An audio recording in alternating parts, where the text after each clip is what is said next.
Vous êtes tous conscients ici que la Palestine, c'est chaque jour que c'est l'injustice. Vous êtes tous conscients que c'est chaque jour que l'armée israélienne commet des exactions. Vous êtes conscients de cela. Et il faut savoir que les semaines qui ont précédé l'offensive meurtrière, les semaines qui ont précédé le massacre et cette résistance héroïque, il y a eu un pseudo-enlèvement de 3 colons israéliens, si vous vous rappelez.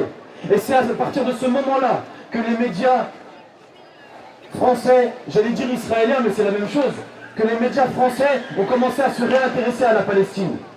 Quand ce sont 3 colons qui disparaissent, on ne sait même pas s'ils ont été enlevés, parce que personne n'a revendiqué, et il se peut même que ce soit un gros traquenard, cette histoire. Mais c'est qu'à partir de ce moment-là que les médias français ont daigné mettre leurs yeux sur la Palestine. Et pas parce que les Palestiniens se faisaient tuer, pas parce qu'il y avait des arrestations. Il y avait soi-disant 3 colons qui s'étaient fait enlever, les informations non seulement n'étaient pas exactes, mais en plus de ça, les médias ont fait des accusations à tort et à travers sur la résistance palestinienne, qui a immédiatement démenti ce pseudo-enlèvement. Par contre, durant cette année-là et les dernières années, toutes les arrestations qui sont des enlèvements, tous ces enlèvements de Palestiniens confinés dans des prisons, tous ces Palestiniens qui parfois sont emprisonnés sans procès, personne n'en a parlé, aucun média n'en a parlé, n'en a fait état. Suite à ce pseudo-enlèvement de colons, l'armée israélienne a lancé une vaste opération en Cisjordanie. Une opération qui se voulait une opération de répression. Des centaines de Palestiniens ont été arrêtés et emprisonnés sans aucun jugement. Aucun jugement ne leur a été accordé. Rien, si ce n'est le fait de simples fausses accusations, et si ce n'est le fait qu'Israël cherche à tout prix n'importe quel prétexte pour pouvoir détruire la résistance palestinienne. Et il y a également un autre facteur à prendre en compte. Tout ceci n'est qu'un prétexte, car le but, c'était de détruire l'unité nationale palestinienne qui s'était constituée ces derniers mois. La résistance aurait pu réagir depuis bien longtemps, mais elle a attendu, je le pense, nous le pensons tous, le bon moment. Elle a réagi et Israël a pris ça comme prétexte. Un soi-disant prétexte alors qu'elle avait déjà commencé l'agression en attaquant toute la Cisjordanie et en tuant une dizaine de Palestiniens en quelques jours. Elle avait déjà commencé à rentrer dans une phase de violence extrême.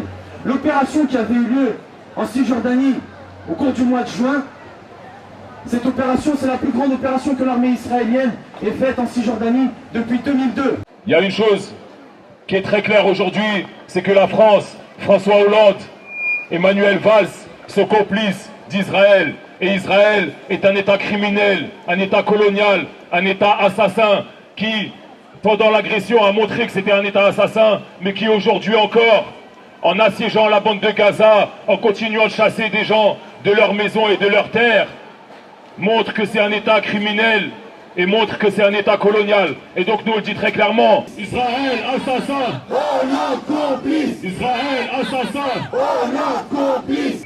En 1987, il y en a beaucoup ici qui n'étaient même pas nés. Mais en 1987 déjà, le peuple palestinien partout à travers la Palestine se soulevait contre l'occupation et contre les crimes de guerre de l'armée israélienne. Première intifada en 1987, c'est celle qui a inscrit le retour sur la terre de Palestine de la lutte du peuple palestinien pour sa libération. La deuxième intifada en 2000, au moment où Ariel Sharon, le boucher de Sabra et Shatila, le criminel de guerre, est venu bafouer les lieux saints de Jérusalem, d'Al-Quds, alors qu'il est venu avec son armada sur le Haram al-Sharif. Ça a été l'étincelle qui a fait exploser la deuxième intifada, qui a fait exploser les accords d'Oslo et ces négociations qui ne menaient à rien. Et après cette première, et après cette deuxième intifada, la troisième intifada, la prochaine intifada, Inch'Allah, ce sera l'intifada de la libération. Il n'y aura pas de quatrième intifada. La troisième intifada, ce sera l'intifada de nous tous, celle qui nous amènera jusqu'à Jérusalem, jusqu'à Al-Quds et jusqu'à la libération de toute la Palestine, et le retour de tous les réfugiés. Donc on le dit, comme on l'a dit avant, première, deuxième, troisième intifada. Nous sommes tous des Palestiniens. Première, deuxième, troisième intifada. Nous sommes tous des Palestiniens.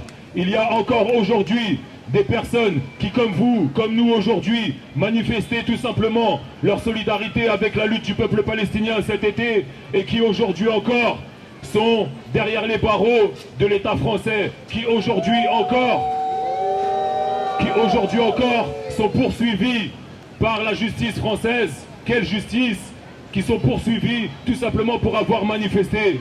Il y a des personnes qui ont été condamnées à des peines de prison avec sursis, alors qu'ils n'avaient rien fait, alors qu'ils avaient seulement manifesté comme vous et moi aujourd'hui. Ils ont été condamnés à des peines de prison avec sursis, alors que c'est des pères de famille exemplaires, alors que c'est des mères de famille exemplaires, des personnes qui sont un modèle et une fierté pour nous. Et ces personnes, non seulement elles ont été condamnées avec des peines de sursis, mais en plus de ça, le parquet a fait appel de ces condamnations, non content de voir ces personnes traîner dans la boue et diffamées, accusées d'être des terroristes ou je ne sais quel antisémite, non content de les avoir inquiétés et d'avoir mis leur famille dans le doute et l'incertitude. Ils ont fait appel de ces décisions de justice. Leur but, c'est de les mettre derrière les barreaux. Leur but, c'est d'obtenir des peines de condamnation fermes. Donc nous, on le dit encore, liberté pour tous nos prisonniers. Liberté.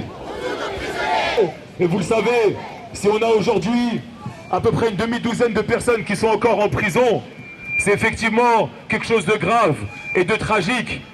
Mais en Palestine, le gouvernement israélien continue d'emprisonner des femmes, des enfants, des jeunes Palestiniens systématiquement.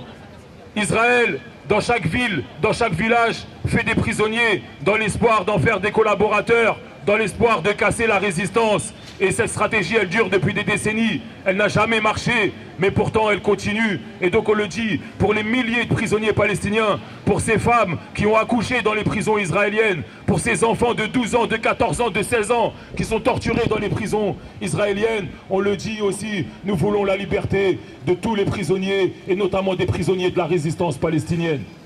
On le dit aussi, pour tous ces réfugiés, la majorité des Palestiniens ont été chassés de leurs terres au moment de la création de l'État d'Israël, parce qu'il n'était pas possible de créer un État juif sur la terre arabe de Palestine sans chasser les Palestiniens. Et donc c'est pour ça aussi que Israël pour nous rime avec exode, rime avec nettoyage ethnique. C'est pour ça que Israël en soi est un crime contre nous, un crime contre notre peuple et un crime contre notre humanité. Le droit au retour des réfugiés, c'est donc la revendication sur laquelle on doit être toujours ferme et toujours constant. Donc on le dit, liberté pour nos prisonniers, droit au retour pour nos réfugiés. Liberté, droit au retour pour tous les réfugiés. Israël, boycott, Israël, boycott, Israël, boycott, Israël, boycott, Israël, boycott. Nous n'avons pas le droit de nous exprimer.